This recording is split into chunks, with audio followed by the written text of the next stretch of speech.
Plasma పొర గుండా పదార్థాల కదలిక. కణం ఒక క్రియాత్మక మరియు నిర్మాణాత్మక ప్రమాణం అని మనం తెలుసుకున్నాం. అంటే ఇప్పుడు ఒక జీవి యొక్క శరీరంలో వివిధ జీవక్రియలు జరుగుతూ ఉన్నాయి. ఏ విధంగా జరుగుతూ ఉన్నాయి? శరీరంలో ఉన్నటువంటి వివిధ రకాల కణాల్లో జీవక్రియలు జరగడం ద్వారా జీవిలో జీవక్రియలు జరుగుతున్నాయని మనం చెప్తా ఉన్నాం. మన శరీరంలో ఉన్న ప్రతి కణంలోని జీవక్రియలు జరగడానికి అనేక రకాల పదార్థాలు అవసరం అవుతాయి. అలాగే అనేక రకాల వ్యర్థాలు కూడా ఉత్పన్నమవుతూ ఉంటాయి. ఎందుకంటే కణం అనేది ఒక క్రియాత్మక నిర్మాణాత్మక ప్రమాణం. అందుచేత ప్రతి కణం లోపలికి ఎన్నో రకాల పదార్థాలు వెళ్ళవలసి ఉంటుంది. అలాగే కణంలో ఉత్పత్తి అయినటువంటి వివిధ రకాల ఉత్పన్నాలు, వ్యర్థ పదార్థాలు ఇవన్నీ కణం నుంచి బయటికి పంపించవలసి ఉంటుంది. అయితే కణం బయట, కణం లోపల ఏమిటి వ్యత్యాసం? కణం లోపలికి కణం బయటికి ఉన్న వ్యత్యాసం అడ్డుగా ఉన్నటువంటి ఈ పొర ఏమిటి? ప్లాస్మా పొర. ఈ ప్లాస్మా పొర ఏ విధంగా ఉంది? ఇది లోపల ఉన్నటువంటి కణద్రవ్యం, కణాంగాలు వీటన్నిటికీ రక్షణ కల్పిస్తూ లోపల ఉన్నటువంటి వాతావరణంలో సమతాస్థితిగా ఉండేటట్టు చూస్తూ అదే సమయంలో కొన్ని రకాల పదార్థాలను లోపలికి వచ్చే విధంగా ప్రవేశం కల్పిస్తుంది. లోపల ఉన్నటువంటి కొన్ని పదార్థాలు బయటికి పోయే విధంగా వీలు కల్పిస్తుంది. ఇది ప్లాస్మా పొర యొక్క ప్రాముఖ్యత. ఇక్కడ మనం ఒక కణం యొక్క బొమ్మ గీసాం. చుట్టూ అనేక రకాల పదార్థాల గురించి రాసాం. ఆక్సిజన్, కార్బన్ డైఆక్సైడ్, గ్లూకోజ్, ప్రోటీన్లు, క్రొవ్వులు, ఖనిజ లవణాలు, వ్యర్థాలు. ఇందులో ఏ పదార్థాలు కణం లోపలికి పోవాలి, ఏ పదార్థాలు కణం నుంచి బయటికి రావాలి లేదా వస్తాయి ఒకసారి చూద్దాం. ఆక్సిజన్ అనేది కణం లోపలికి వెళ్ళవలసినటువంటి పదార్థం.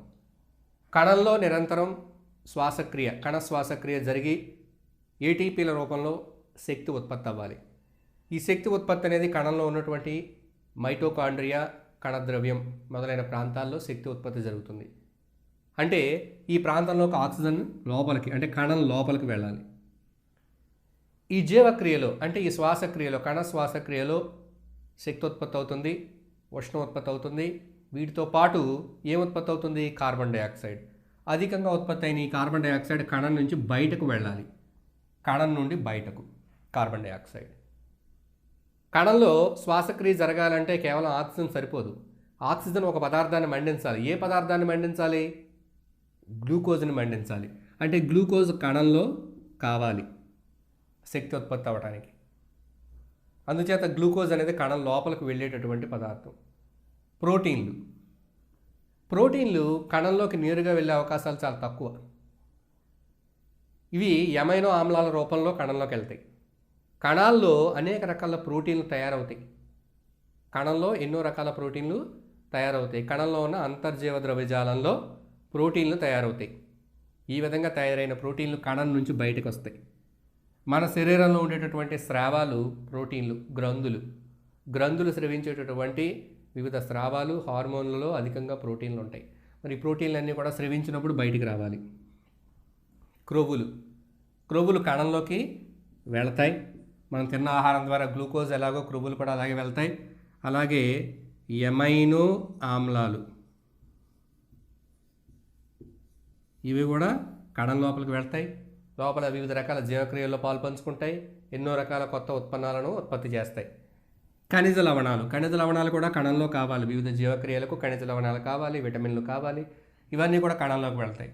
కణంలో జరిగినటువంటి జీవక్రియల్లో ఉత్పత్తి అయినటువంటి వ్యర్థాలు, అక్కడ ఉత్పత్తి అయినటువంటి యూరిక్ ఆమ్లము, లాక్టిక్ ఆమ్లము, కార్బన్ డైఆక్సైడ్ ఇవన్నీ కూడా వ్యర్థాలు. ఈ వ్యర్థాలన్నీ కణం నుంచి బయటికి పోవాలి. ఇక్కడ మీరు గమనిస్తే ఈ యారో మార్కులను కూడా మీరు గమనించినట్లయితే కొన్ని యారో మార్కులు బయటికి, అంటే కణం నుంచి బయటికి పోవాల్సినటువంటి పదార్థాలు, కణం లోపలికి రావాల్సినటువంటి పదార్థాలు. దీన్ని బట్టి మనం ఏం తెలుసుకుంటున్నాం? కణంలోకి కొన్ని పదార్థాలు వస్తూ ఉంటే కొన్ని పదార్థాలు బయటికి పోతూ ఉన్నాయి. ఈ రావడాన్ని పోవడాన్ని నియంత్రించవలసినటువంటి బాధ్యత ఎవరి మీద ఉంది? ఎవరు తీసుకుంటున్నారు? ప్లాస్మా పొర. అందుచేత ఈ ప్లాస్మా పొరకు చాలా ఎక్కువ ప్రాముఖ్యత ఉంది ఈ జీవశాస్త్రంలో, మన ఈ కణశాస్త్రంలో. ఎందుకంటే కణం అనేది స్థిరంగా ఉంటుందా, కణం అనేది దాని జీవితకాలం ఆరోగ్యకరంగా ఉండి లోపల వాతావరణంతో సరిగ్గా ఉండి జీవక్రియలు కణంలో సరిగ్గా జరుగుతున్నాయా లేదా అనేది ఈ పొర ఏ విధంగా నియంత్రిస్తూ ఉన్నదాన్ని అనే దాని మీద ఆధారపడి ఉంటుంది. అది లోపల ఉండేటటువంటి వాతావరణాన్ని, లోపల ఉండేటటువంటి నీటి శాతాన్ని, లోపల ఉండేటటువంటి లవణాల శాతాన్ని ఎప్పటికప్పుడు ఈ ప్లాస్మా పొర అనేది నియంత్రిస్తూ ఉండాలి. కణం లోపల నీరు ఎక్కువైపోయినా, లవణాలు ఎక్కువైపోయినా, గ్లూకోజ్ ఎక్కువైపోయినా, ఏది ఎక్కువగా అయిపోయినా కూడా కణం ఆకృతి మారి కణం పగిలిపోయే అవకాశం ఉంటుంది. ఈ విధంగా జరిగి కణం విచ్ఛిన్నం కాకుండా సమతా స్థితిగా జీవక్రియలని జరగడానికి ప్లాస్మా పొర ముఖ్య పాత్ర పోషిస్తుంది. ఇప్పుడు ఈ ప్లాస్మా పొర యొక్క నిర్మాణం, ఇతర విధులు ఏంటో తెలుసుకుందాం. ఈ ప్లాస్మా పొర యొక్క పనితీరును మనం అర్థం చేసుకోవడానికి కొన్ని కృత్యాలు చేయడం ద్వారా మనం వాటిని వివరంగా తెలుసుకోవచ్చు. అయితే ఈ కృత్యాలు చేయడానికి మనకి చక్కెర ద్రావణం అనేది అవసరం అవుతుంది. ఇప్పుడు మనం ఈ చక్కెర ద్రావణాన్ని ఏ విధంగా తయారు చేసుకోవాలో తెలుసుకుందాం. చక్కెర ద్రావణం తయారు చేయడానికి మనకు అవసరమైన దాంట్లో ముఖ్యంగా ఒక బీకరు, అలాగే నీరు. మనం ఎంత నీరు తీసుకున్నాం? 100 మిల్లీలీటర్ల నీరు తీసుకున్నాం. దాని గాఢతను లెక్క వేసుకోవడానికి కానీ దేనికైనా మనకి ఒక లెక్కగా ఉంటుంది కాబట్టి 100 మిల్లీలీటర్ల నీటిని తీసుకున్నాం. ఈ నీటితో మనం చక్కెర ద్రావణం లేదా ఉప్పు నీటి ద్రావణాన్ని తయారు చేయొచ్చు. అయితే 100 మిల్లీలీటర్ల నీరు తీసుకుని అందులో ఒక అర స్పూనో 1 స్పూనో చక్కెర వేసేస్తే అది చక్కెర ద్రావణం అయిపోతుందా? కాదు. ఇక్కడ మనం 100 మిల్లీలీటర్ల నీరు తీసుకుని ఉదాహరణకు మనం చక్కెర ద్రావణాన్ని తయారు చేస్తూ ఉన్నాం. చక్కెరను దీనికి జత చేయాలి. ఎంత చక్కెర? 1 స్పూన్ వేసాం. వేసిన తర్వాత ఆ స్పూన్తో కలుపుతూ ఉండాలి. ఈ చక్కెర కరిగిపోతుంది. కరిగిపోయిన తర్వాత మరికొంత చక్కెర, దాన్ని కూడా మనం బాగా కలుపుతూ ఉండాలి. అది కూడా కరిగిపోయింది అనుకోండి, మరికొంచెం చక్కెర. అంటే ఎప్పటి వరకు వేయాలి మనం? ఎప్పటి వరకు అంటే చక్కెర అంతా కూడా కరగకుండా కొంచెం చక్కెర కిందికి దిగిపోతుంది. అంటే వేసిన చక్కెర అంతా కరిగిపోయింది, కానీ కొద్ది మొత్తంలో చక్కెర అడుక్కు చేరుకుంది, చాలా కొద్ది మొత్తంలో. అంటే ఇంకా అది కరగడానికి వీల్లేదు.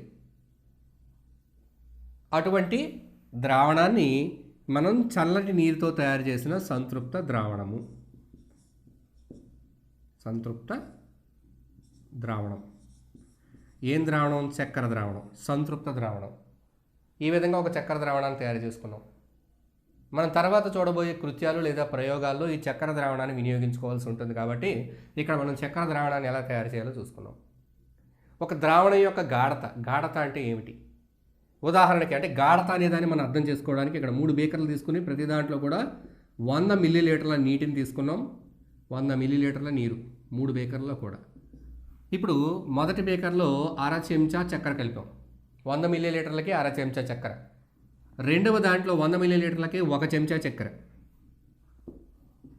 ఇక్కడ మొదటి దానిలో అర చెంచా, రెండవ దాంట్లో 1 చెంచా, మూడవ దాంట్లో 1.5 చెంచా.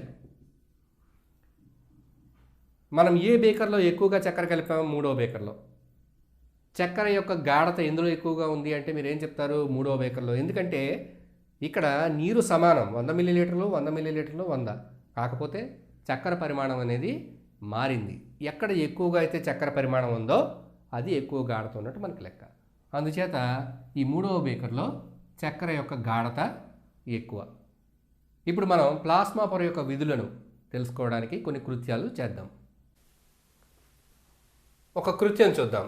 ఈ కృత్యం యొక్క ఉద్దేశ్యం వివిధ ద్రావణాల గాఢత పరిశీలన. వివిధ ద్రావణాల యొక్క గాఢతను ఇక్కడ మనం పరిశీలించబోతున్నాం. ఈ కృత్యానికి మనకు కావాల్సినవి ఏమిటంటే 2 బీకర్లు కావాలి, అలాగే మనకు ఒక ఎండు ద్రాక్ష,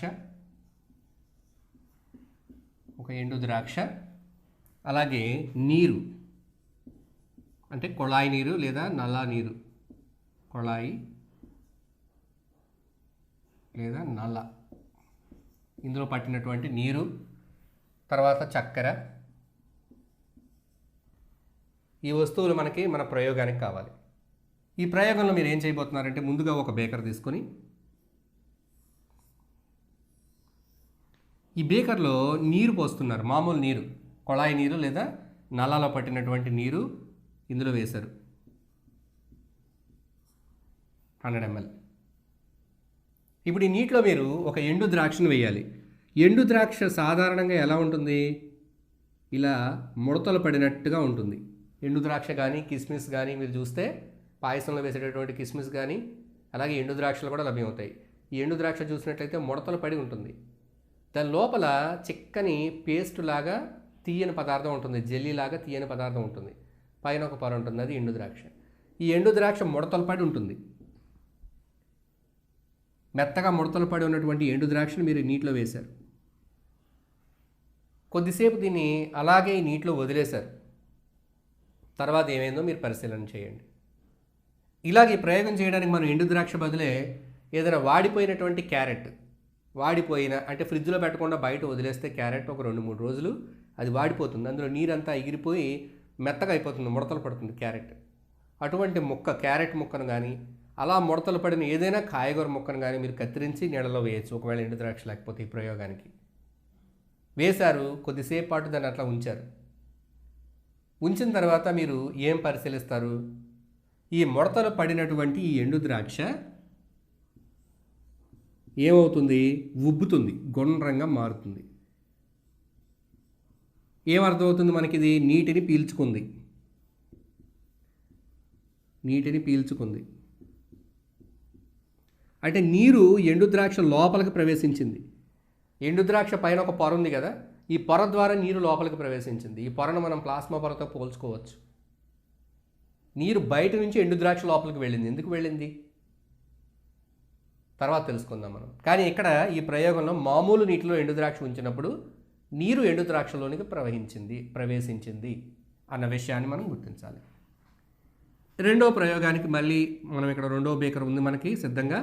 ఈ రెండో బేకర్లో ఈసారి నీరు కాకుండా 100 మిల్లీలీటర్ల చక్కెర ద్రావణాన్ని తీసుకుంటున్నాం. ఇక్కడ నీరుని తీసుకున్నాం, నీరు, కుళాయి నీరు.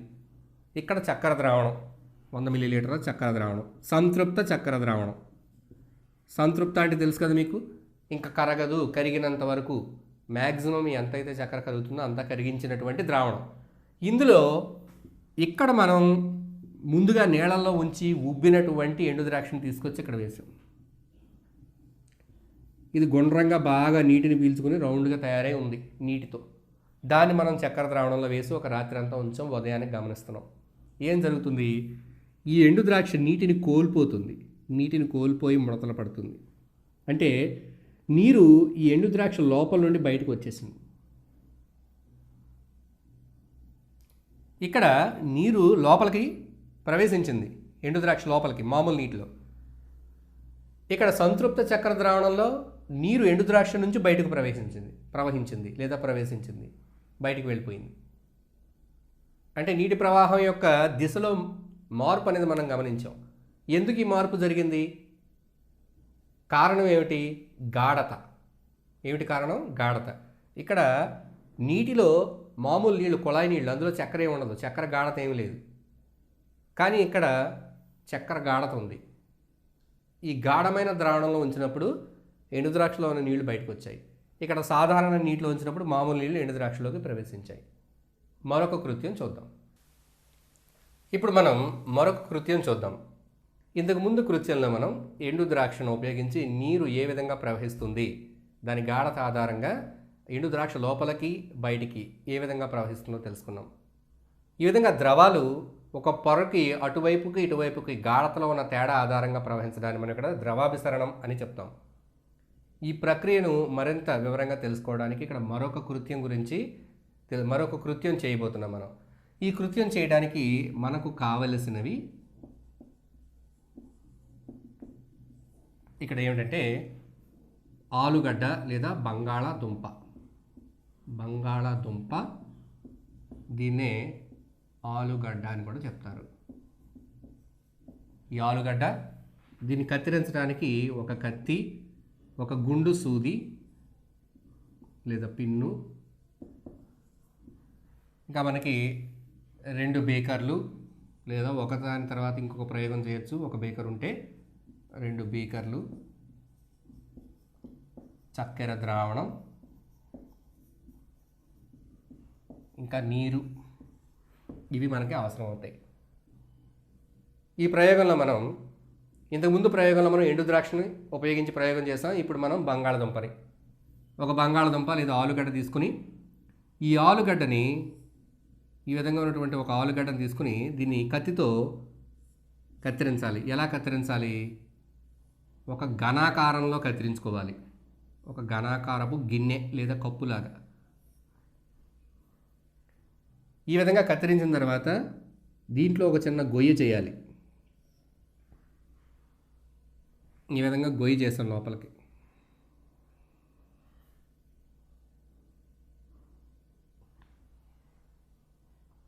అంటే ఈ లోపలికి కొంత లోతు వరకు, సగం లోతు వరకు కత్తిరించాం లోపలికి ఒక గొయ్యి మాదిరిగా. ఇది ఒక కప్పులాగా ఉంది. ఈ విధంగా బంగాళదుంప ముక్కను మనం కత్తిరించుకున్నాం కత్తితో, పచ్చి బంగాళదుంప. ఇప్పుడు మనం ఒక బేకర్ కానీ లేదా ఒక చిన్న డిష్ కానీ తీసుకోవాలి. ఈ డిష్లో ఈ యొక్క బంగాళదుంప ముక్కను మనం ఉంచుతున్నాం. మనం కప్పు మాదిరిగా కట్ చేసుకున్నటువంటి ఈ బంగాళదుంప ముక్కను మనం ఇందులో ఉంచాం. ఇందులో ఉంచిన తర్వాత ఈ బేకర్లో మనం నీరు పోయాలి. ఎంతవరకు? సగం వరకు నీరు పోయాలి. మనం ఉంచినటువంటి ఈ బంగాళదుంప కప్పు లేదా గిన్నె తేలిపోకూడదు, నీటిలో పూర్తిగా మునిగిపోకూడదు. ఈ విధంగా చేసిన తర్వాత ఇక్కడున్న గిన్నెలో మనం చక్కెర ద్రావణాన్ని వేయాలి. సంతృప్త చక్కెర ద్రావణం, సంతృప్త చక్కెర ద్రావణం ఎక్కడ వరకు వేయాలి? మనం ఇక్కడ లోపల గొయ్యి కింద చేస్తాం. దీనికి ఇది సగం వరకు ఉందనుకుందాం. దీన్ని కొంతవరకు వేస్తాం. ఇక్కడ వరకు వేస్తాం చక్కెర ద్రావణం. ఇదంతా చక్కెర ద్రావణం. ఈ నలుపు రంగులో షేడ్ చేసిన భాగం అంతా చక్కెర ద్రావణం. మరీ నిండుగా కాకుండా ఇక్కడ వరకు వేసాం. వేసిన తర్వాత మనం ఎక్కడి వరకు వేసామో ఎలా గుర్తుపెట్టుకుంటాం? ఇక్కడి నుంచి ఒక గుండు సూదిని వచ్చాలి లోపలికి.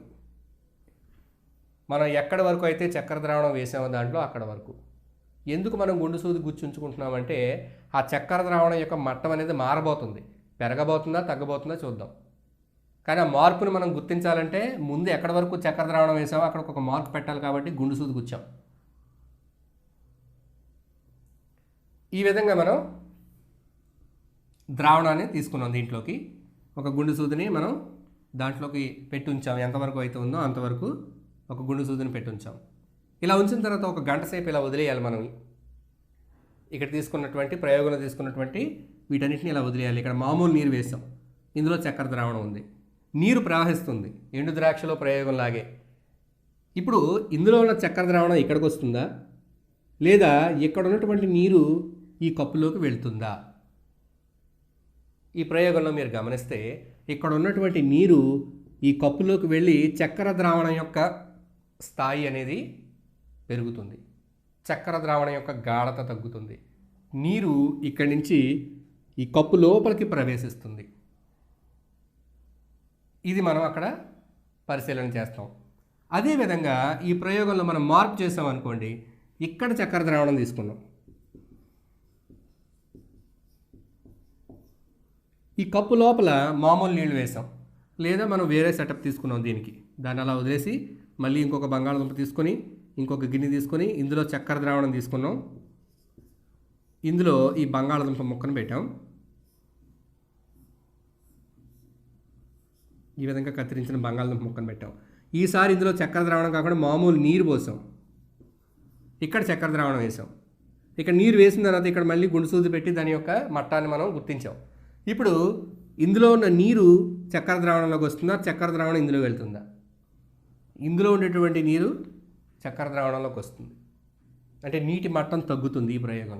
ఈ ప్రయోగంలో నీటి మట్టం పెరుగుతుంది. ఇప్పుడు మనం చూస్తున్న ఈ కృత్యం దీని ముందు కృత్యం ఆధారంగా మనం ఇక్కడ తెలుసుకున్నది ఏమిటంటే నీరు ఒక పొర ద్వారా చక్కెర ద్రావణం వైపు ప్రయాణం చేస్తుంది. దీన్నే మనం ద్రవాభిసరణ అని చెప్తాము. ద్రవాభిసరణము. దీన్నే ఇంగ్లీష్లో ఆస్మోసిస్ అని చెప్తాము. ఆస్మోసిస్ అంటే నీరు ఒక పొర ద్వారా అధిక గాఢత వైపు ప్రయాణిస్తుంది. తక్కువ గాఢత నుంచి ఎక్కువ గాఢత వైపుకు ప్రయాణిస్తుంది. ఇక్కడ చూస్తే ఇక్కడ చక్కెర ద్రావణం ఉంది, అధిక గాఢత, ఇది తక్కువ గాఢత. కాబట్టి నీరు తక్కువ గాఢత నుంచి ఎక్కువ గాఢతకు ప్రయాణిస్తుంది.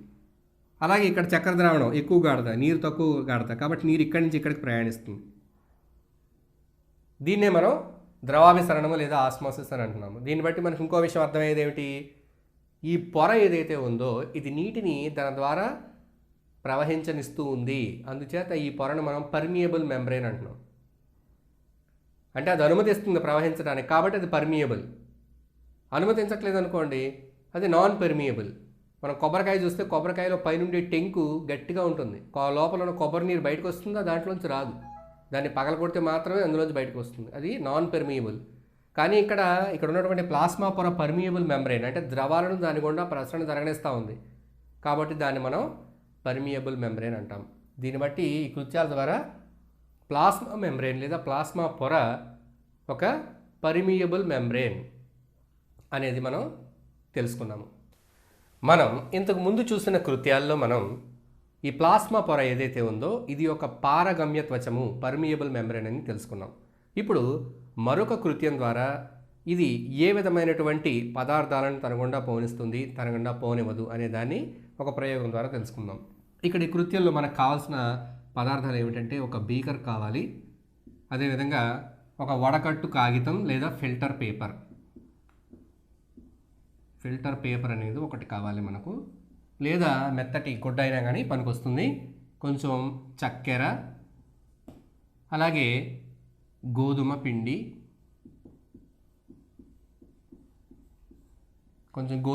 లేదా వరిపిండి, అదేవిధంగా అయోడిన్. ఈ అయోడిన్ మనం జత చేయడం ద్వారా మనకు ఒక రంగు వస్తుంది మనం తయారు చేసే ద్రావణానికి. గోధుమ పిండితో కనుక ఏదైనా ద్రావణం, వరిపిండితో అంటే స్టార్చ్ కలిగినటువంటి పదార్థంతో ద్రావణం తయారు చేస్తే మనకు స్పష్టంగా అది కనపడడం కోసం అని చెప్పి అయోడిన్ కనుక జత చేస్తే దానికి నిర్దిష్టమైనటువంటి ముదురు నీలం రంగు అనేది వస్తుంది. ఇప్పుడు మనం ఒక రిటార్ట్ స్టాండ్ కూడా కావాలి. ఒక రిటార్ట్ స్టాండ్, ఒక క్లాంపులు కలిగినటువంటి ఈ రకమైన ఒక స్టాండ్ను మనం తీసుకొని దీనికి ఒక గరాటును ఏర్పాటు చేయాలి. ఈ గరాటు లోపల ఒక పిరమిడ్ మాదిరిగా, కోన్ మాదిరిగా ఈ ఫిల్టర్ పేపర్ని చుట్టి ఇందులో పెట్టాలి. ఈ గరాటు కింద మరొక బేకర్ పెట్టాం, 2 బేకర్లు తీసుకోవాలి. ఒక బేకర్లో మనం ఏం చేస్తూ ఉన్నాం, నీరు తీసుకున్నాం, నీటిలో చక్కెర కలిపాం. నీరు ప్లస్ చక్కెర, అలాగే గోధుమ పిండి, కొంచెం గోధుమ పిండి కలిపాం, అలాగే అయోడిన్ కూడా కలిపాం. నీరు, గోధుమ పిండి, చక్కెర, అయోడిన్ అన్నీ కలిపాం. దీంట్లో చక్కెర కరిగిపోయింది, గోధుమ పిండి వేసాం, కొద్దిగా అయోడిన్ వేసాం, దీనికి నీలం రంగు వచ్చింది. ఇప్పుడు ఈ ద్రావణాన్ని మనం ఇందులో పోస్తున్నాం వడపోత కాగితం ద్వారా. ఇక్కడ క్రిందికి ఒక ద్రావణం చేరుతుంది. అయితే ఏ పదార్థాలు ఫిల్టర్ పేపర్ ద్వారా కిందకి చేరాయి, ఏ పదార్థాలు చేరలేదు. ఇక్కడ మనం సేకరించినటువంటి ఈ ద్రావణం ఏదైతే ఉందో నీరు ఫిల్టర్ పేపర్ ద్వారా ప్రయాణించి కిందకు వచ్చింది. చక్కెర నీటిలో కరిగిపోతుంది. నీటిలో కరిగిపోయే పదార్థం చాలా సులువుగా ఈ ఫిల్టర్ పేపర్ ద్వారా కిందకు వస్తుంది.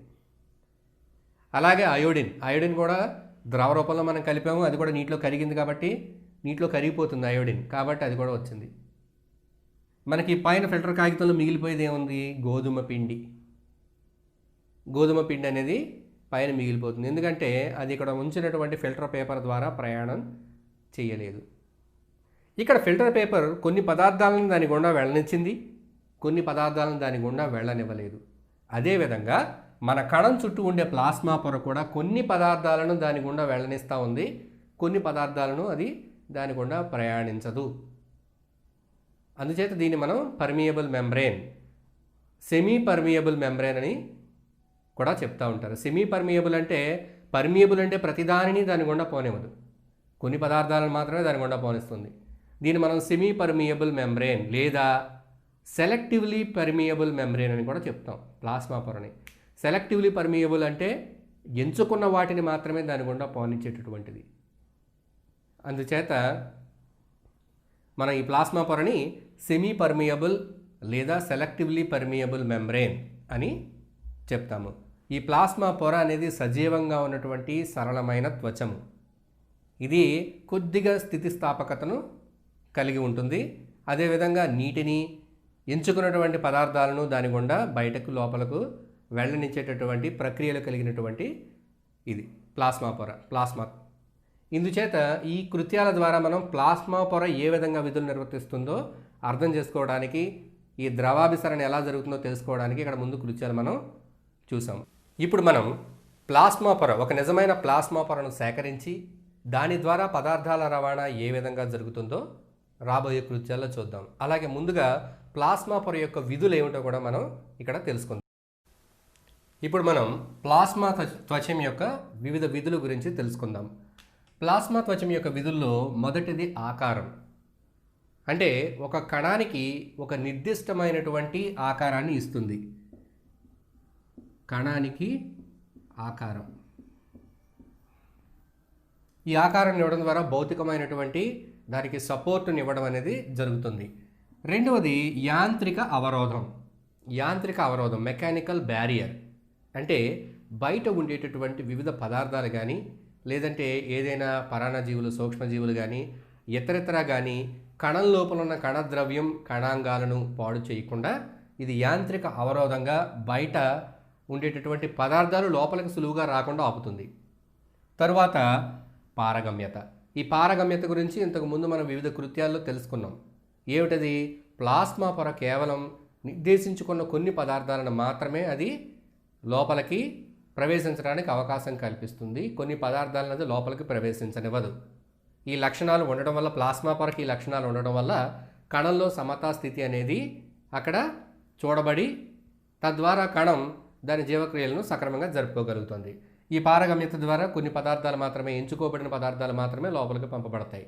అంటే ఒక ప్లాస్మా పొర సెలెక్టివ్లీ పర్మియబుల్ మెంబ్రేన్, కేవలం ఎంచుకున్నటువంటి పదార్థాలు మాత్రమే దాని ద్వారా ప్రసరణ జరిగేలా ఏర్పాటు అనేది కూడా ప్లాస్మా పొర యొక్క ఒక ముఖ్యమైన విధి. తరువాతది ఎండోసైటోసిస్. ఈ యొక్క ప్లాస్మా పొర ఏదైతే ఉందో ఇది సరళమైనటువంటి పొర. ఈ పొర ద్వారా ఎండోసైటోసిస్ ప్రక్రియ ద్వారా కూడా కొన్ని పదార్థాలను గ్రహించగలుగుతుంది. మనం ఉదాహరణకి అమీబా కనుక తీసుకుంటే ఒకటే కణం అది అమీబా అనేది. ఈ అమీబా దాని ఆహారం తీసుకునేటప్పుడు ఎలాగా తీసుకుంటుంది? దాని యొక్క మిథ్యాపాదాలు ఎలాగ పొడిగించుకుని ఆహారాన్ని చుట్టుముట్టి ఆహారాన్ని లోపల తీసుకుంటుంది. అదేవిధంగా మన శరీరంలో కూడా కొన్ని కణాలు ఈ ఎండోసైటోసిస్ అనే ప్రక్రియ ద్వారా ఏదైనా ఒక పదార్థాన్ని దాని లోపలికి లాక్కోగలుగుతాయి. ఉదాహరణకి తెల్ల రక్త కణాలు. తెల్ల రక్త కణాలు ఏదైనా సూక్ష్మజీవి, ఇది ఒక కణం, సూక్ష్మజీవి. ఈ కణం ఈ విధంగా ఆ సూక్ష్మజీవిని దాని యొక్క ప్లాస్మా పొరను దాన్ని ఇలా పొడిగించుకుని ఈ విధంగా చుట్టుముట్టి ఆ సూక్ష్మజీవిని లోపలికి లాక్కుని దాన్ని జీర్ణం చేస్తాయి తెల్ల రక్త కణాలు. ఈ ప్రక్రియను ఎండోసైటోసిస్ అంటారు. ఈ ఎండోసైటోసిస్ ప్రక్రియలో కూడా ఈ ప్లాస్మా పొర అనేది సహకరిస్తుంది. అందుచేత ఎండోసైటోసిస్ కూడా దాని యొక్క విధుల్లో చేరింది. ఒకటి ఆకారం ఇవ్వటం కణానికి, రెండు యాంత్రిక అవరోధం బయటవి సులువుగా కణంలో ప్రవేశించకుండా నిలుపుదల చేయటం, మూడు పారగమ్యత కేవలం ఎన్నుకోబడిన పదార్థాలు మాత్రమే లోపలికి తీసుకోవటం, నాలుగు ఎండోసైటోసిస్. ఐదవది గుర్తించటం. ఏం గుర్తిస్తుంది? ప్రతి కణం మీద కూడా కొన్ని నిర్దిష్టమైన రసాయనాలు ఉంటాయి. ఇవి గుర్తిస్తాయి. దేన్ని గుర్తిస్తాయి? ఆ కణం దగ్గరకు వచ్చినటువంటి పదార్థాలని, రసాయనాలని, హార్మోన్లను, ఎంజైములను, వైరస్లను, ఇతర జీవులను ఇవి గుర్తిస్తాయి. గుర్తించి తదనుగుణంగా నిర్ణయం తీసుకుంటాయి. అందుచేత ఒక కణం అనేది వివిధ పదార్థాలను గుర్తిస్తుంది. అది ఏం పదార్థం అనేది. ఉదాహరణకు ఒక హార్మోన్ ఉందనుకోండి, ఆ హార్మోన్ కేవలం మన శరీరంలో ఏదో ఒక భాగం మీద పనిచేయాలి. హార్మోన్ ప్రతి భాగం మీద పనిచేయకూడదు. ఈ హార్మోన్ అనేది మన రక్తంలోకి స్రవించబడుతుంది ఆ గ్రంథి ద్వారా. ఈ హార్మోన్ ప్రతి కణానికి చేరుతుంది, కానీ ప్రతి కణం హార్మోన్ స్వీకరించదు. ఎందుకని? ఆ కణం మీద హార్మోన్ గుర్తించేవి ఉండవు. ఏ కణానికైతే హార్మోన్ చేరాలో ఆ కణం మీద మాత్రమే దాన్ని తీసుకునేటటువంటి గుర్తించేటటువంటి పదార్థం ఉండడం వల్ల అది అక్కడ తీసుకోబడుతుంది. ఈ రకమైన ఏర్పాటు అనేది కణాల మీద ఉంటుంది. అలాగే కొన్ని రకాల జీవులు, సూక్ష్మజీవులు, వైరస్లు ఇటువంటివి కణం దగ్గరికి వచ్చినప్పుడు కణం దాన్ని గుర్తించి తద్వారా యాంటీబాడీలను ఉత్పత్తి చేయడమా లేకపోతే ఎండోసైటోసిస్ ద్వారా దాన్ని మింగేయటమా ఇటువంటి చర్యలు చేసి రక్షణ అనేది కల్పిస్తుంది. అందుచేత ఒక కణం పైన దాని చుట్టూ ఉన్న పదార్థం, దాని దగ్గరికి చేరినటువంటి పదార్థాన్ని అది ఏ పదార్థం అని గుర్తించేటటువంటి వ్యవస్థ కూడా ఇక్కడ కణం మీద ఉంది. గుర్తించడం కూడా కణం యొక్క పైన ఉన్నటువంటి పొర అయిన ప్లాస్మా పొరల విధుల్లో ఒకటి. తరువాతది సమాచార ప్రసారం. కణం నుంచి మరొక కణానికి సమాచార ప్రసారం జరగాలి. కొన్ని సందర్భాల్లో ఈ సమాచారం అనేది డిఎన్ఏల రూపంలో, ఆర్ఎన్ఏల రూపంలో కణంలో ఒక కణాంగం నుంచి మరో కణాంగానికి లేదా కేంద్రకం నుంచి కణాంగాలకి జరుగుతూ ఉంటుంది. ఇటువంటిది ఒక కణం నుంచి పక్క కణానికి కూడా జరగాలి అంటే ఈ సమాచార ప్రసారం అది ప్లాస్మా పొరల ద్వారా జరుగుతుంది. రెండు పక్కపక్కన ఉన్న కణాల మధ్యలో సమాచార మార్పిడికి ప్లాస్మా పొరలు సహాయపడతాయి. తరువాతది ద్రవాభిసరణం. ఈ ద్రవాభిసరణం గురించి కూడా తెలుసుకున్నాం. ఏంటిది? తక్కువ గాఢత నుంచి ఎక్కువ గాఢతకి నీరు ప్రవహించడం, ప్లాస్మా పొర ద్వారా నీరు ప్రవహించగలుగుతుంది తక్కువ గాఢత నుంచి ఎక్కువ గాఢతకి. దానికి సంబంధించిన కృత్యాలు కూడా మనం చూసాం. ఈ ద్రవాభిసరణం అనేది కూడా ఒక ముఖ్యమైన ప్లాస్మా త్వచం యొక్క విధి. తరువాతది కణ నిరంతరత. కణ నిరంతరత అంటే మన శరీరంలో ఏదో ఒక కణం మాత్రమే విడిగా ఉండదు కదా, కణాలన్నీ ఒకదానితో ఒకటి జతగా ఉంటాయి కణజాలంలో. కణజాలం అంటే కణాల సమూహం. ఇక్కడ కణాలన్నీ ఒకదాని పక్కన ఒకటి ఉంటాయి. అందుచేత ఈ కణత్వచం ప్లాస్మా పొర ఏదైతే ఉందో ఒక కణం యొక్క ప్లాస్మా పొర మరొక కణం యొక్క ప్లాస్మా పొర దగ్గరగా ఉంటాయి. ఈ విధంగా కణాలు నిరంతరంగా, కణత్వచం అనేది నిరంతరంగా ఒకదానితో ఒకటి అతుక్కుని ఉంటుంది. దీనికి కణ నిరంతరత అంటారు. ఇవి ప్లాస్మోడెస్మేటా అనేటటువంటి సూక్ష్మ నిర్మాణాల ద్వారా ఒక కణం మరొక కణానికి అతుక్కొని ఉంటుంది ప్లాస్మోడెస్మేటా ద్వారా. అదేవిధంగా ఇక్కడ ఉన్నటువంటి నీటి ప్రవాహాల ద్వారా ద్రవాభిసరణం జరుగుతుంది కణానికి. అలాగే కణ నిరంతరత. తరువాతది ప్రత్యేకత. కణం యొక్క ప్రత్యేకత అంటే ఏమిటి? కణం అది నిర్వర్తించే విధులు మాత్రమే కాకుండా కొన్ని సందర్భాల్లో ప్రత్యేకమైన ఆకారాలుగా కూడా మార్పు చెందుతుంది, రూపాంతరం చెందుతుంది. మనం చూస్తే సూక్ష్మ చోషకాలు ఎక్కడ మన యొక్క చిన్న ప్రేగులో సూక్ష్మ చోషకాలు అని ఉంటాయి, మైక్రోవెల్లై. ఈ విధంగా ఇక్కడ ఒక కణమే ప్లాస్మా పొర ఈ విధంగా రూపాంతరం చెందింది. ఒక ప్లాస్మా పొర ఇది ఒక కణం. ఈ కణం యొక్క ప్లాస్మా పొర ఎలాగా సూక్ష్మ చోషకాలుగా రూపాంతరం చెందింది ప్లాస్మా పొర. ఈ సూక్ష్మ చోషకాల ద్వారా పోషక పదార్థాలు శోషించుకోబడతాయి. ఈ విధంగా ఇవన్నీ కూడా ప్లాస్మా త్వచం యొక్క వివిధ విధులు. ఒకటి ఆకారం, యాంత్రిక అవరోధం, పారగమ్యత, ఎండోసైటోసిస్, గుర్తించటం, సమాచార ప్రసారం, ద్రవాభిసరణం, కణ నిరంతరత, ప్రత్యేకత. ప్లాస్మా త్వచం ధర్మాలు. ప్లాస్మా త్వచం యొక్క విధులు చూసాం. ఇప్పుడు ధర్మాల్లో అపారగమ్యత,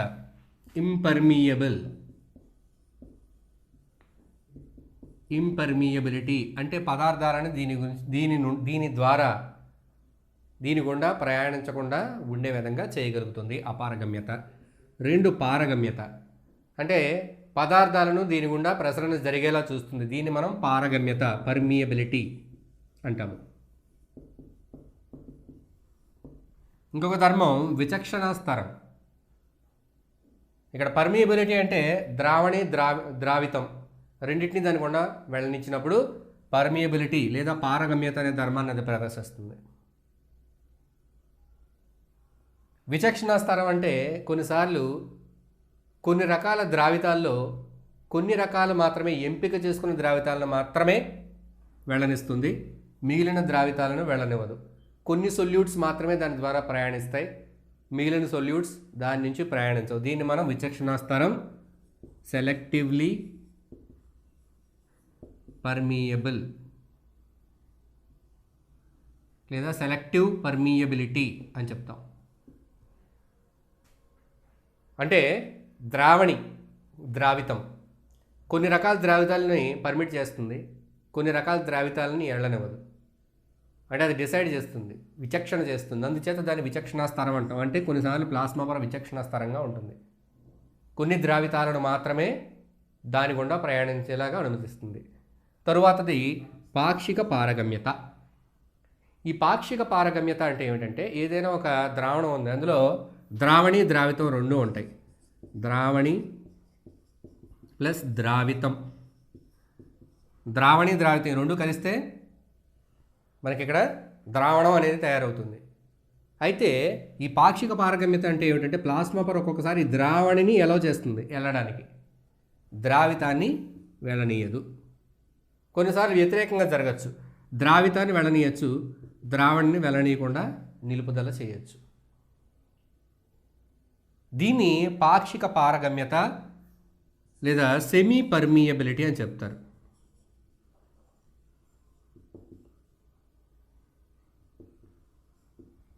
అన్నీ ఒకసారి చూపించదు. అక్కడ ఉండే పదార్థం, అక్కడ జరిగే జీవక్రియ, అది ఉండేటటువంటి ప్రదేశం, వీటన్నిటి ఆధారంగా ఈ ధర్మాలను అది ప్రదర్శిస్తుంది. మనం ఒక నిజమైన ప్లాస్మా పొరను ప్రయోగశాలలో సేకరించి తద్వారా కొన్ని కృత్యాలు జరిపి ప్లాస్మా పొర యొక్క ఈ వివిధ ధర్మాలను పరిశీలన చేయొచ్చు. ఇప్పుడు మనం ప్లాస్మా పొర గుండా ద్రవాభిసరణం ఏ విధంగా జరుగుతుందో తెలుసుకోవడానికి మరొక కృత్యం చేద్దాం. ఈ కృత్యం చేయడానికి మనకు కావలసినవి 2 సమానమైన సైజు కలిగినటువంటి గుడ్లు, కోడిగుడ్లు, అలాగే 2 బీకర్లు, తర్వాత సజల హైడ్రోక్లోరిక్ ఆమ్లము HCl, నీరు, గుడ్డు యొక్క చుట్టుకొలత కొలవడానికి సన్నని పేపర్ ముక్క, పేపర్ స్ట్రిప్, అదేవిధంగా మనకు ఉప్పు నీటి ద్రావణం తయారు చేసుకోవడానికి ఉప్పు కావాలి. ఈ విధంగా ఈ కావలసినటువంటి సామాన్లు మనం తీసుకున్న తర్వాత ప్రయోగం చేయడానికి ముందుగా బీకర్లో సజల హైడ్రోక్లోరిక్ ఆమ్లం తీసుకోవాలి. ఇందులో మనం గుడ్లను వేయాలి. ఈ గుడ్లను ఈ సజల హైడ్రోక్లోరిక్ ఆమ్లంలో వేసి 4 నుండి 5 గంటల పాటు అలా ఉంచేయాలి. ఈ విధంగా చేయడం ద్వారా గుడ్డు పైన ఉండేటటువంటి పెంకు, కాల్షియం కార్బోనేట్తో తయారైనటువంటి పెంకు సజల హైడ్రోక్లోరిక్ ఆమ్లంలో కరిగిపోతుంది. కరిగిపోయిన తర్వాత లోపల మెత్తని గుడ్డు పొరతో మనకు కనపడుతుంది. 4-5 గంటల తర్వాత ఒక స్పూను, ఇక్కడ మనకు కావాల్సిన వాటిలో స్పూన్ కూడా రాసుకోవచ్చు. అంటే ఇది హైడ్రోక్లోరిక్ ఆమ్లం కాబట్టి మనం చేయి పెడితే చేతి మీద చర్య జరిపే అవకాశం ఉంటుంది కాబట్టి ఒక స్పూన్ ద్వారా గుడ్డును బయటికి తీసి కొళాయి కింద నీళ్ల మీద పెట్టి ఆ నీళ్లు పడేటట్టుగా పెట్టి గుడ్డును శుభ్రంగా కడగాలి. ఈ విధంగా 2 గుడ్లను కూడా మనం శుభ్రం చేసుకున్నాం. చేసిన తర్వాత 2 బీకర్లు తీసుకున్నాం. ఒక బీకర్లో మామూలు నీరు తీసుకున్నాం, ఇంకొక బీకర్లో సంతృప్త ఉప్పు నీరు తీసుకున్నాం. మామూలు నీరు, ఉప్పు నీరు తీసుకున్నాం. ఇందులో ఒక గుడ్డు, ఇందులో ఒక గుడ్డు వేసాం. వీటిని సుమారు 4 నుంచి 5 గంటల పాటు ఈ విధంగా ఒకదాన్ని నీటిలోను, ఒకదాన్ని మామూలు నీటిలోను, ఒకదాన్ని ఉప్పు నీటిలోనూ ఉంచిన తర్వాత ఈ గుడ్ల యొక్క ఆకారంలో మార్పును మనం గమనిస్తాం. తర్వాత ఈ 2 గుడ్లు బయటికి తీసి మనం ఇక్కడ తీసుకున్న పేపర్ ముక్కతో దీని చుట్టుకొలత ఎంత ఉంది, దీని చుట్టుకొలత ఎంత ఉందో అని గమనించాలి. గమనిస్తే నీరు ఉన్నటువంటి బేకర్లో వేసిన గుడ్డు చుట్టుకొలత పెరుగుతుంది, ముందు కంటే కూడా ఎక్కువగా ఉంటుంది, ఉబ్బుతుంది. ఇక్కడ ఉప్పు నీటిలో ఉన్నది చుట్టుకొలత తగ్గుతుంది. అంటే ఈ గుడ్డు లోపల ఉన్న నీరు ఉప్పు నీటిలోకి ప్రవేశించింది, ఇక్కడ బయట ఉన్న నీరు గుడ్డులోకి ప్రవేశించింది. దీన్ని మనం నీరు బయట ఉన్న నీరు గుడ్డు లోపల కంటే ప్లాస్మా పొర ద్వారా కణం లోపలికి ప్రవహించడాన్ని ఎండో ఆస్మోసిస్,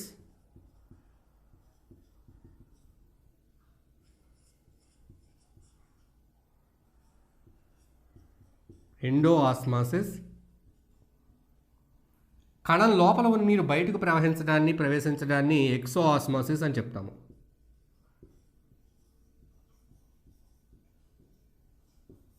అంటే 2 ప్రక్రియలు ఇక్కడ మనం గమనిస్తున్నాం, ఎండో ఆస్మోసిస్, ఎక్సో ఆస్మోసిస్.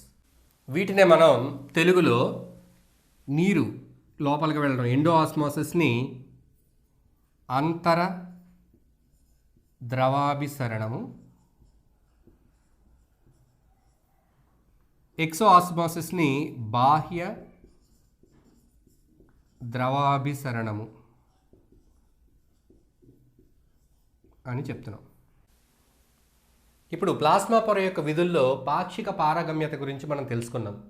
పాక్షిక పారగమ్యత అంటే ఈ ద్రావణి, ద్రావితం ఈ రెండిట్లో ఏదో ఒకదాన్ని మాత్రమే అది లోపలికి ప్రవేశించే విధంగా అనుమతి ఇవ్వటం. దీన్ని మనం ప్రయోగపూర్వకంగా చూడడానికి ఒక పాక్షిక పారగమ్య త్వచాన్ని సేకరించడం లేదా తయారు చేసుకోవటం, ప్రకృతిలో సహజంగా ఉన్నటువంటి జంతు అలాగే వృక్ష నమూనాల పదార్థాల నుంచి మనం సేకరించవచ్చు. ఇక్కడ మనం ఒక గుడ్డు నుండి పాక్షిక పారగమ్య త్వచాన్ని సేకరిస్తాం. గుడ్డు పెంకు, ఎప్పుడైనా కోడిగుడ్డును ఉడకబెట్టిన తర్వాత పెంకు పగలగొట్టేటప్పుడు మీరు చూస్తే ఆ పెంకుకి క్రిందగా ఒక పొర అనేది కనబడుతూ ఉంటుంది మనకి. ఆ పొర ఏమవుతుంది, బయట ఉండే పదార్థాలు లోపలికి బయటికి వెళ్ళడాన్ని నియంత్రిస్తూ ఉంటుంది. అది ఒక ప్లాస్మా పొరలాగా. ఇప్పుడు ఈ పాక్షిక పారగమ్య త్వచాన్ని మనం ఎలా సేకరించాలి? ఉడకబెట్టిన తర్వాత సేకరించడం కష్టం, చిరిగిపోతుంది, అది దాని యొక్క సహజత్వాన్ని కోల్పోతుంది. అందుచేత మనం ఇంతకు ముందు ప్రయోగంలో చూసిన మాదిరిగా ఒక బేకర్ తీసుకుని బేకర్లో సజల హైడ్రోక్లోరిక్ ఆమ్లం తీసుకుని ఇందులో ఆ గుడ్డును వేయాలి. వేసి 4-5 గంటల పాటు అలా ఉంచితే సజల హైడ్రోక్లోరిక్ ఆమ్లం పైన కాల్షియం కార్బోనేట్తో చర్య జరిపి పెంకుని కరిగించేస్తుంది. తరువాత ఈ గుడ్డును బయటికి తీసి నీళ్ళల్లో కడగాలి. కడిగిన తర్వాత మనం ఏదైనా పెన్సిల్ ముళ్ళు కానీ సూది కానీ ఏదైనా ఉపయోగించి ఈ గుడ్డుకి చిన్న రంధ్రం చేసి ఈ రంధ్రం ద్వారా లోపల ఉండేటటువంటి సొన, తెల్ల సొన మొత్తం అంతా కూడా బయటికి తీసేయాలి. తీసిన తర్వాత నీళ్లతో సంచి లోపల శుభ్రంగా కడగాలి. ఇప్పుడు మనకు ఒక పాక్షిక పారదర్శక త్వచం అనేది దొరికింది. ఇప్పుడు మనం ఈ విధంగా ఒక పాక్షిక పారగమ్య త్వచాన్ని మనం సేకరించాం. మనం ఈ పాక్షిక పారదర్శక త్వచాన్ని ఉపయోగించి ఒక ప్రయోగం చేయడానికి మనకి ఇటువంటివి 2 త్వచాలు కావాలి. అంటే మనం 2 గుడ్లను తీసుకొని ఈ హైడ్రోక్లోరిక్ ఆమ్లంలో ఉంచి కడిగి లోపల ఉన్నటువంటి పదార్థాలు బయటికి తీసేసి కడిగి ఈ రకంగా 2 త్వచాలను మనం సేకరించుకోవచ్చు. ఇప్పుడు వీటితో మనం ఏ విధమైన ప్రయోగాన్ని చేయబోతున్నాం? ఇక్కడ మనం 2 బేకర్లను తీసుకోవాలి. మొదటి బేకర్లో 100 మిల్లీలీటర్ల నీరు, కేవలం నీరు తీసుకున్నాం. ఇప్పుడు ఒక పొరను తీసుకొని ఇందులో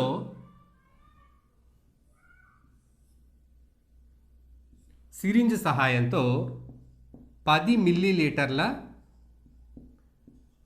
చక్కెర ద్రావణాన్ని ఇందులో వేస్తాం. 10 మిల్లీలీటర్లు. దీన్ని 100 మిల్లీలీటర్ల నీరు ఉన్న దాంట్లో పెడుతున్నాం. రెండవ బేకర్లో 100 ml చక్కెర ద్రావణం. ఇక్కడ తీసుకునే మనం సంచి పాక్షిక పారదర్శక త్వచంలో, ఈ పాక్షిక పారగమ్య త్వచంలో మనం ఉంచేది 10 ml 10 మిల్లీలీటర్ల మామూలు నీరు. ఇక్కడ 10 మిల్లీలీటర్ల నీరు తీసుకున్నాం, 100 మిల్లీలీటర్ల చక్కెర ద్రావణంలో ముంచాం. ఇక్కడ 10 మిల్లీలీటర్ల చక్కెర ద్రావణం తీసుకున్నాం, 100 మిల్లీలీటర్ల నీరులో ముంచాం. ఇక్కడ మనం సేకరించుకున్నది ఏమిటి? పాక్షిక పారగమ్య త్వచము, అంటే గుడ్డు నుంచి సేకరించిన పాక్షిక పారగమ్య త్వచం. ఈ రెండింటిని నీళ్ళల్లో ఉంచి పూర్తిగా మునిగిపోకుండా నీరు పైనుంచి రంధ్రం నుంచి లోపలికి వెళ్లకుండా ఇక్కడ కట్టేయాలి. ఒక దారంతో గట్టిగా కట్టాలి, నీరు ఏ విధంగా కూడా లోపలికి ప్రవేశించకుండా. ఈ సంచుల్ని నీటిలో ఉంచి మనం రాత్రంతా అలా ఉంచి పరిశీలన చేసాం. ఉదయానికి మనం ఏం గమనిస్తాం? 10 మిల్లీలీటర్ల చక్కెర ద్రావణం తీసుకున్నటువంటి ఈ పాక్షిక పారగమ్య త్వచం, ఈ గుడ్డు సంచి ఏమవుతుంది? ఇది ఉబ్బుతుంది.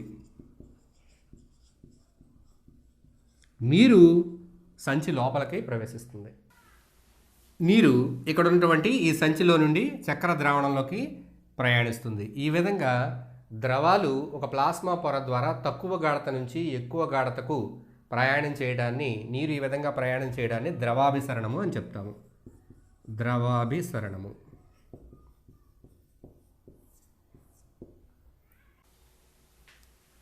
జీవులలో ద్రవాభిసరణ యొక్క ప్రాముఖ్యత. మొదటగా మొక్కల యొక్క వేర్లు. ఇక్కడ మొక్కల వేర్లు ప్రాథమికంగా కిందున్న భూమిలో నుండి ఏం సేకరించాలి? నీరు మరియు లవణాలు. మొక్కల వేర్ల యొక్క కణాలలో ఉండేటువంటి కణాల పైన ఉండేటటువంటి ప్లాస్మా పొరలలో ద్రవాభిసరణ అనేది జరగడం వలన నీరు అనేది మొక్క యొక్క వేర్లలోకి ప్రవేశించడం జరుగుతుంది. మొక్కల వేర్లలో నీరు లోపలికి ప్రవేశించడానికి ద్రవాభిసరణ అనేది ఉపయోగపడుతుంది.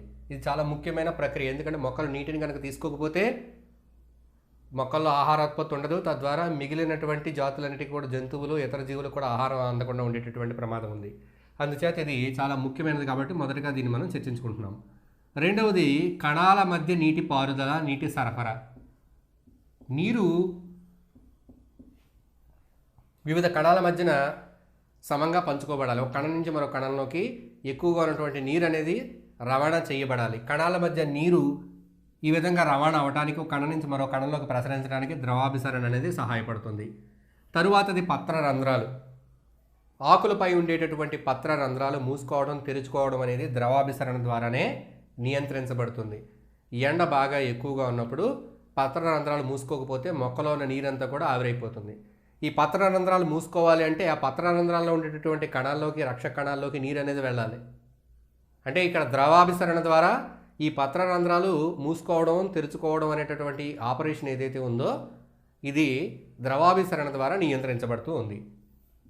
తరువాతది మొక్కల్లో నీరు, తర్వాత లవణాల కదలికలు. మొక్కలోకి వెళ్ళినటువంటి నీరు పైకి వెళ్ళాలి, పై భాగాలకి ఆకుల వరకు చేరాలి. ఈ కదలిక, లవణాల కదలిక, నీరు కదలిక, నీరు ఒక కణం నుంచి ఇంకో కణానికి, అంటే ఉదాహరణకి ఇక్కడ వేరు మూలకేశాల్లో నుంచి ఈ నీరు ఈ విధంగా వేరులో నుంచి కొమ్మలోకి వెళ్ళాలి, కాండంలోకి వెళ్ళాలి. ఈ నీరు యొక్క కదలికలు, లవణాల కదలికలు కూడా ద్రవాభిసరణ ద్వారానే జరుగుతాయి. తర్వాత రక్తంలో మలినాల వడపోత. మన రక్తంలో మలినాలు వడపోయడానికి రక్తం మన కిడ్నీల్లోకి వెళ్తుంది, మూత్రపిండాల్లో.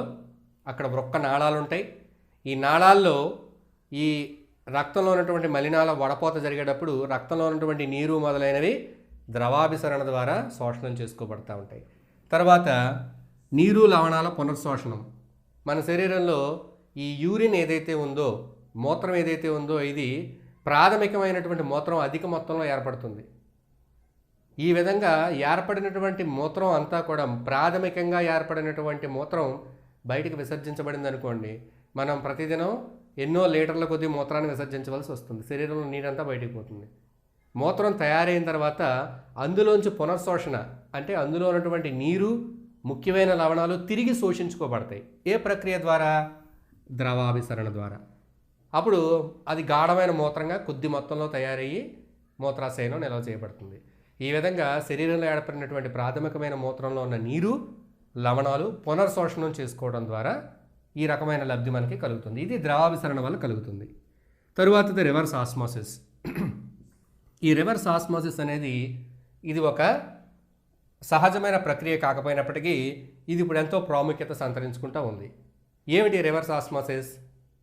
మీరు కనుక పరిశీలన చేస్తూ ఉంటే అడ్వర్టైజ్మెంట్ వాటిల్లో నీటిని శుభ్రపరిచే యంత్రాల్లో ఆర్ఓ టెక్నాలజీ ద్వారా నీటిని పరిశుభ్రం చేయబడును అని చెప్తా ఉన్నారు. ఆర్ఓ అంటే రివర్స్ ఆస్మోసిస్. ఈ రివర్స్ ఆస్మోసిస్ అనే ప్రక్రియ ద్వారా కృత్రిమంగా పీడనాన్ని ఉపయోగించి మలినమైన నీటి నుంచి మంచి నీటిని వేరు చేయొచ్చు. మలినమైన నీరు అంటే ఒక గాఢత కలిగిన ద్రావణం అని అనుకోవచ్చు. దాంట్లోంచి నీరుని మనం వేరు చేయొచ్చు. ఉదాహరణకి సముద్రపు నీరు, ఉప్పు నీరు, దీన్ని మనం తాగలమా? లేదు. ఇటువంటి ఉప్పు నీరు నుంచి మంచి నీటిని మనం వేరు చేయొచ్చు. పీడనాన్ని ఉపయోగించడం ద్వారా ఉప్పు నీటి నుంచి మంచి నీటిని పారగమ్య త్వచాల ద్వారా వేరు చేసినట్లయితే ఆ ప్రక్రియను రివర్స్ ఆస్మోసిస్ అని అంటారు. 3 నుంచి 5 పొరలు కలిగినటువంటి పరికరాలను ఉపయోగించి, పీడనాన్ని ఉపయోగించి ఉప్పు నీళ్లు లేదా మలినమైనటువంటి నీరు నుంచి మంచి నీటిని వేరు చేస్తూ ఉన్నారు. ఈ ప్రక్రియను రివర్స్ ఆస్మోసిస్ అంటారు. ఇది ద్రవాభిసరణ యొక్క ప్రాముఖ్యత. వ్యాపనం. ఏదైనా ఒక యానకం అది గాలి లేదా నీరు. ఒక యానకంలో కొన్ని పదార్థాలను ఉంచినప్పుడు అవి కదిలి ఆ యానకంలో సమానంగా విస్తరిస్తాయి. ఈ విధంగా కదిలి సమానంగా విస్తరించడాన్ని మనం వ్యాపనం లేదా డిఫ్యూషన్ అని చెప్తాము. డిఫ్యూషన్. ఈ డిఫ్యూషన్ని మనం అర్థం చేసుకోవడానికి, నేరుగా పరిశీలన చేయడానికి కొన్ని కృత్యాలు చూద్దాం. మనం ఒక చిన్న బేకర్ కానీ, ఒక కప్పు కానీ, లేదా ఒక గిన్నె కానీ, తడి లేనటువంటి గిన్నె కానీ తీసుకొని ఇందులో ఒక కాఫీ పొడిని చిన్న ఉండలా చేసి దాన్ని ఉంచండి. ఇప్పుడు ఈ గిన్నెలో నీరు పోయండి. మెల్లిగా నీరు పోసి గమనించండి. ఈ కాఫీ పొడి వండ ఏదైతే చేశారో అది మెల్లిగా కరుగుతూ దాని యొక్క రంగు నీటికి మెల్లిగా ఏర్పరచడాన్ని మీరు గమనించవచ్చు. అలాగే చల్లనీళ్లతో మీరు ఈ ప్రయోగాన్ని చేసి చూడండి. లేదా వేడి నీరు మెల్లిగా కొద్దిగా పోస్తూ ఈ కాఫీ పొడిలో ఏమవుతుందో గమనించండి. ఆ కాఫీ పొడి ఆ నీటిలో పరుచుకోవడాన్ని మీరు చాలా స్పష్టంగా గమనించవచ్చు. అంటే ఆ కాఫీలో ఉన్నటువంటి చిన్నటువంటి ఈ పదార్థపు అణువులు ఆ నీటిలో వ్యాపన పద్ధతి ద్వారా విస్తరణ జరుగుతూ ఉంటాయి, ప్రయాణిస్తూ విస్తరణ జరుగుతూ ఉంటాయి. దీన్ని మీరు పరిశీలన చేయొచ్చు కాఫీ పొడి ఉపయోగించి. ఇంకా మీకు అందుబాటులో ఉన్నట్టయితే పొటాషియం పర్మాంగనేట్ KMnO4, ఇవి ముదురు వైలెట్ రంగులో ఉండేటటువంటి క్రిస్టల్స్.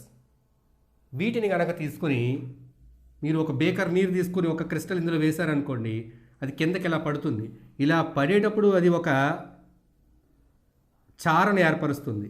ఇక్కడ నుంచి మెల్లిగా మీరు కదపకుండా అలా ఉంచినట్లయితే మెల్లిగా ఈ రంగు కొద్ది కొద్దిగా ఆ స్ఫటికం ఎక్కడైతే పడిందో అక్కడ నుంచి కొద్దిగా ఒక అరగంటకి మీరు గమనిస్తూ ఉంటే రంగు మెల్లిమెల్లిగా మొత్తం అంతా కూడా విస్తరిస్తుంది.